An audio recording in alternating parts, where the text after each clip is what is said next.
तो इस वीडियो में मैं बस बात करना चाहता हूँ। मुझे नहीं पता मेरा सिलेक्शन होगा या नहीं होगा, और ये मेरा 7th अटैम्प्ट था। मुझे नहीं पता चला कि कैसे अटैम्प्ट्स निकल गए। मेरे पहले अटैम्प्ट में 208 थे, दूसरे में 370, फिर 480। ये मेरे थोड़े बेटर थे क्योंकि इसमें मेरी रैंक, तो भी ऑनेस्ट सबसे अच्छी रैंक अभी तक जो आई है मेरी इसी में ही आई है। लगभग 81,000 रैंक थी। उसके बाद में फिर 516, 551, और फिर 25 में आए थे मेरे 447। ठीक है। तो ये जो साल थे, ये मेरी लीस्ट टू नो इम्प्रूवमेंट हुई थी, और ये जो साल थे ये मेरी, मैं हाईएस्ट इम्प्रूवमेंट बोलूँगा, क्योंकि इन सालों में मेरे को साइकोलॉजिकल इशू भी हुआ था, और लेकिन उसके बावजूद मैंने सिर्फ ग्रो किया। मुझे पता है मैंने कैसे ग्रो किया था, लेकिन यहाँ पे मैं ठीक होने लगा था। 2023 की बात है, 23, 24 और 25, यहाँ मैं ठीक होने लगा था, लेकिन मैं अपनी गलती से मैंने ये 3 साल वेस्ट किए। लास्ट इस अटैम्प्ट में मैंने भी, इसमें भी मैंने कुछ गलतियाँ की थी और कुछ गलतियाँ मैंने नहीं भी की थी। मतलब जैसे कि मेरे घर में शादी थी, मैं कुछ नहीं कह सकता, मैं क्या बोलूँ। उनकी कोई गलती नहीं है इसमें, क्योंकि अगर मुझे प्रॉब्लम थी तो मैं पहले ही बताता ना। खैर वो मेन रीज़न नहीं था। 1.5 महीना मेरा, 1.5 से 2 महीना उसमें मेरे को जॉन्डिस हुआ था। तो 1.5 महीना ज़्यादा सफ़र किया था, क्योंकि तब मैं उठ नहीं पा रहा था, मुश्किल से 1 घंटा 2 घंटे उठ पा रहा था। फिर उसके बाद में जो मैंने वेस्ट किया है 1 से 1.5 महीना, शादी के बाद दिसंबर के बाद मैंने जनवरी वेस्ट किया, और आधा फरवरी भी वेस्ट किया। वो मेरा पॉइंट था जो मुझे नहीं करना था। उसके बाद में फिर मार्च अप्रैल मैंने बहुत ही जम के पढ़ाई करी। फरवरी के 10 दिन और मार्च अप्रैल, मतलब अप्रॉक्स 65 डेज़ टू 70 डेज़ के बीच मैंने खुद को आइसोलेट किया, सबसे कट ऑफ किया। कट ऑफ मतलब कि जो भी लोगों से मैं बात करता था, जो जिन्हें मैं जानता था, मैंने सीधे सारे सोशल मीडिया, सारा यूट्यूब सब कट ऑफ कर दिया। और मेरी बहुत बेहतरीन पढ़ाई हुई इन 15 के बाद। इसके बाद जो मेरी बात अब पढ़ाई हुई थी सबसे अच्छी, अब पढ़ाई हुई थी मेरी इसके लास्ट के 2 महीने में। तो यही चीज़ को मैंने अप्लाई करा, और मैंने सोचा कि अब मैं अगर बाय चांस, देखो इसमें मेरे मार्क्स कम क्यों आए, इसमें एक रीज़न ये था कि मैंने इन 65 दिन पढ़ा तो बहुत था, मगर मैंने शेड्यूल बहुत ख़राब किया अपना। मैं 2 घंटे 3 घंटे एक बार में सोता था, और कभी मैं दिन में सोता था, कभी शाम में सोता था। मुश्किल से पर डे 4 से 5 घंटे सो रहा था। मेरे को बहुत ज़्यादा खतरनाक नींद आई एग्ज़ाम के टाइम में। ऐसी नींद आई कि समझ लो कि एक बार में ये सोचा कि मैं एग्ज़ाम दे भी पाऊँगा नहीं दे पाऊँगा। अब कोई नहीं मानेगा, लेकिन जो मैंने फ़ील करा वो यही था। लेकिन मैंने नींद में 447 मार्क्स ले आया, क्योंकि मैंने जो था पिछले साल बहुत बार PYQs करे थे, बहुत बार, मतलब कि 5 से 6 बार PYQs कर लिए थे मैंने। इतने कर लिए थे कि 1500 के बाद से करके मैंने 100 से 150 PYQs, इंपॉर्टेंट PYQs निकाल लिए थे फिज़िक्स में और केमिस्ट्री में। अब रही बात, मेरा कोई भी मन नहीं था इस साल अटेम्प्ट देने का, लेकिन अनफॉर्चुनेटली मेरा जो था इस बार वेटनरी में नहीं हो रहा था, क्योंकि मेरी रैंक अच्छी नहीं थी। 1,20,000 रैंक थी, और मैंने कोई स्टेट वेटनरी का भी नहीं भरा, मैंने पैरामेडिक्स का भी नहीं भरा, मैंने कोई एग्ज़ाम ही नहीं भरा इतने सालों से साथ में। मेरी सबसे बड़ी मिस्टेक ये थी। इस साल मैंने ये ठाना कि अगर बाय चांस मैं एग्ज़ाम देता हूँ तो मैं पूरे साल फ़ोन नहीं यूज़ करूँगा, मैं घूमूँगा नहीं, जिम नहीं करूँगा, मैं कुछ नहीं करूँगा। तो मैंने प्रॉपर तैयारी 15 अगस्त के आसपास मैंने स्टार्ट करी थी।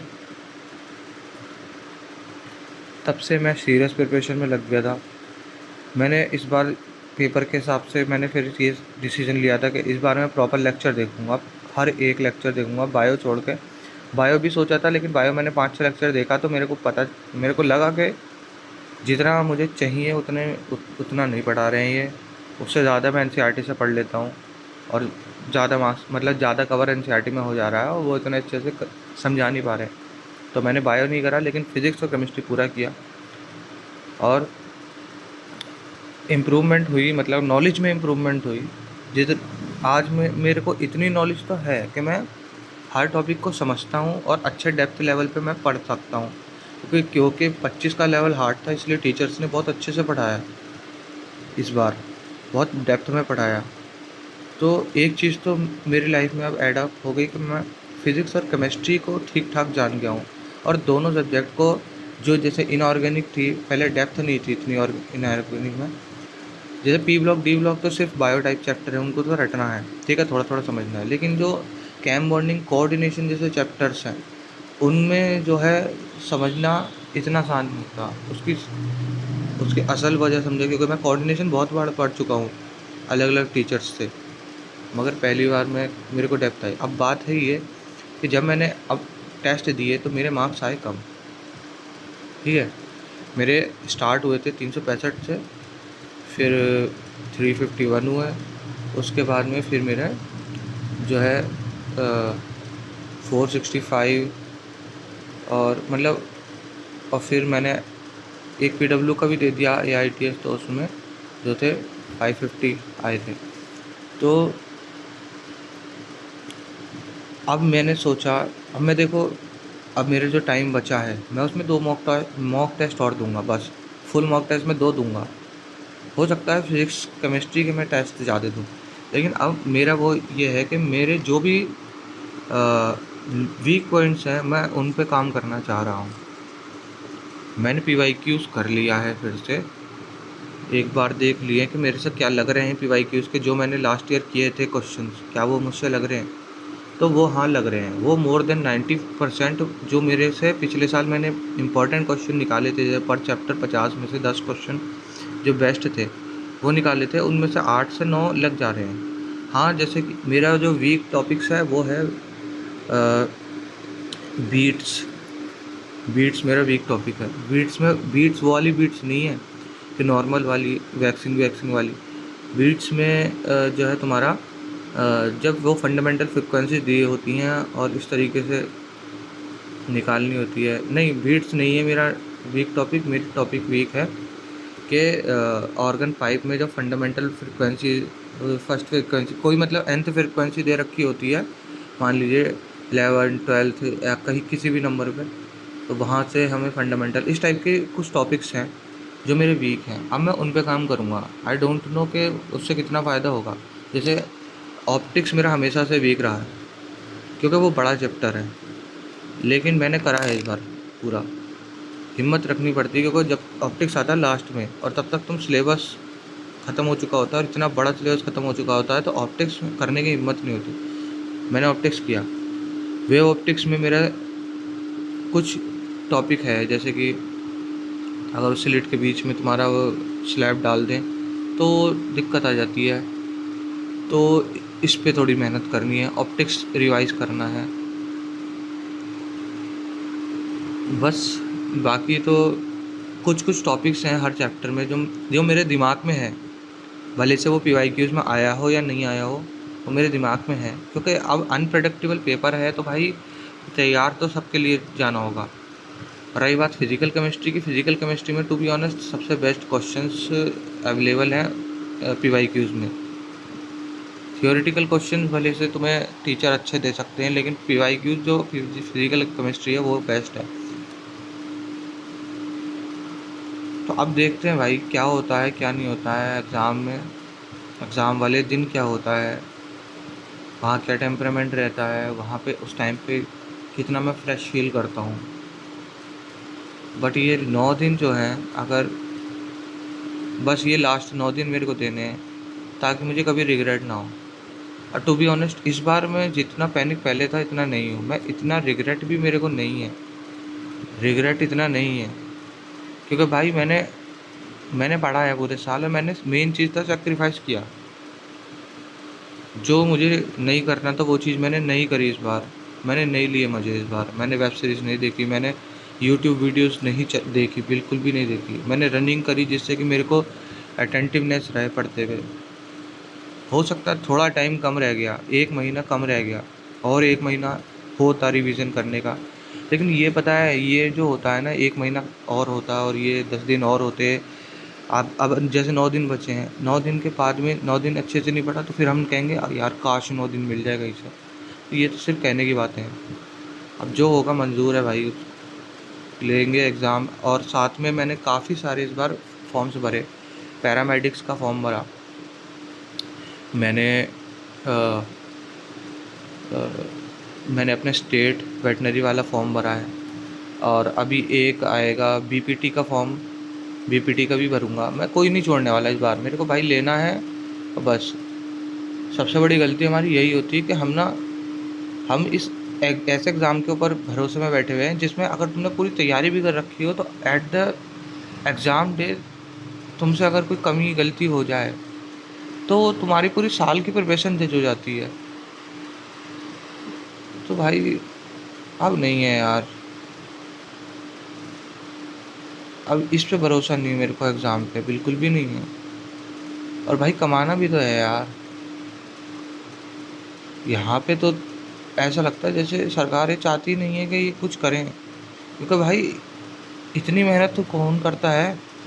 हम आज फिजिक्स केमिस्ट्री पढ़ रहे हैं इतने डेप्थ के लेवल पे, ये कहते हैं कि काम आएगी फिजिक्स केमिस्ट्री। कहाँ काम आएगी फिजिक्स केमिस्ट्री? कि तुम्हें एकदम से डॉक्टर को ज़रूरत पड़ती है एकदम से वो करने के लिए, ठीक है, मतलब कि एकदम डिसीजंस लेने हैं, ये करना है क्या करना। अरे भाई तो हमें ही डिसीजन लेने हैं क्या? जो प्राइवेट वाले हैं उन्हें डिसीजन नहीं लेने क्या? प्राइवेट वालों को क्यों तुम डॉक्टर का लाइसेंस दे रहे हो?